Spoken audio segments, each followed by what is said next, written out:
Good afternoon. I'm Eric. I'm also in the Minions. So I want to start off my speech by asking you guys a couple questions, and then you can show your response to questions by raise of hands. So my first question is, throughout your time spent in college so far, raise your hand if you think there's going to be a time that you're going to tell your kids or remember about for the rest of your life. Okay, pretty much everybody. On the flip side, my second question is, do you think you'll tell anybody about how fun finals week were, or how fun writing a paper for a class was? Pretty much the opposite response. So for most people say that college is a pretty fun time. However, these years make for a lot of great fun, but they can also be very stressful and have some negative effects on your life as well. So what exactly is stress?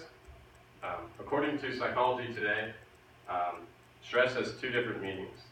It's the psychological pressure that you put on yourself, as well as the physical, your body's physical response to signs of stress. And so what is your response? It's your body's fight or flight.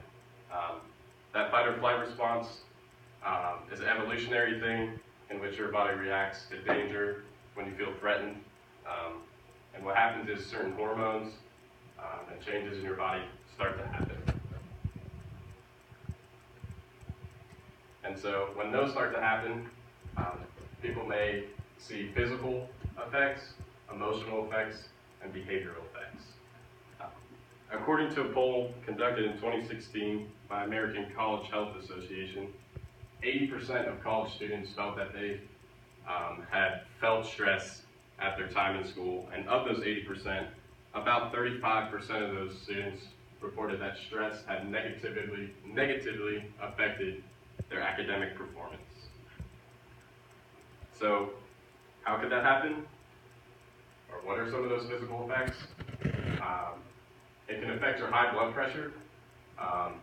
It causes your blood vessels to narrow, raises your blood pressure, and is the reason why a lot of people are high-strung during finals week, quick to lash out, and angry, maybe. And then it also can cause stomach and headaches in your body, again, from those hormones, just the changes in your body.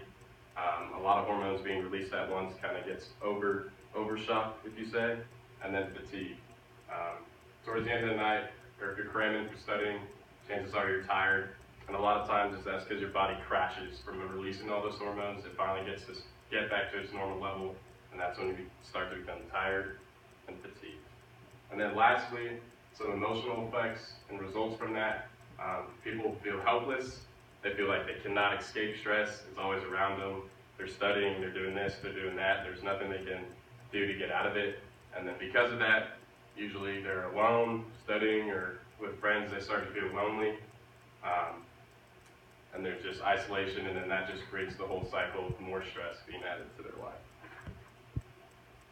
And then if you don't do anything to do it, stress can lead to certain disorders, depression, anxiety, and then people abusing substances as well. And then some behavioral effects of stress. Myself, I know you start to binge eat. I'm very guilty of that one. Add to the dad bod during finals week. People, like I said before, use drugs or alcohol abuse, which we all know and are aware of the effects that those can have on our body, and then erratic sleep habits. If you don't get enough sleep, your body's not going to get the rest it needs, and because of that, you're going to actually become more stressed out as a result. And then finally, I like to give you guys little things about how to manage your stress. So stress is not all doom and gloom, and there are quite a few ways you can do. There are quite a few things you can do to avoid stress.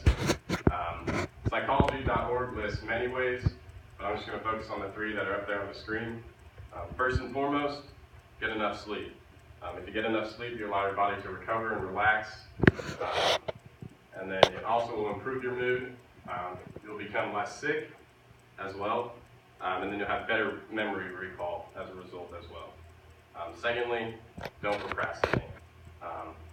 As many people do, I'm guilty of it, everybody's guilty of it. Try to avoid this if you can, even if it means doing little things each day towards a bigger project. it can go a long way in saving your body stress and pressure. And then finally, find a stress outlet. This can be exercising, hitting the gym for a good pump, comfort food, indulging in your favorite food, or even just as simple as spending time with your friends, going to massage, and other things that you enjoy.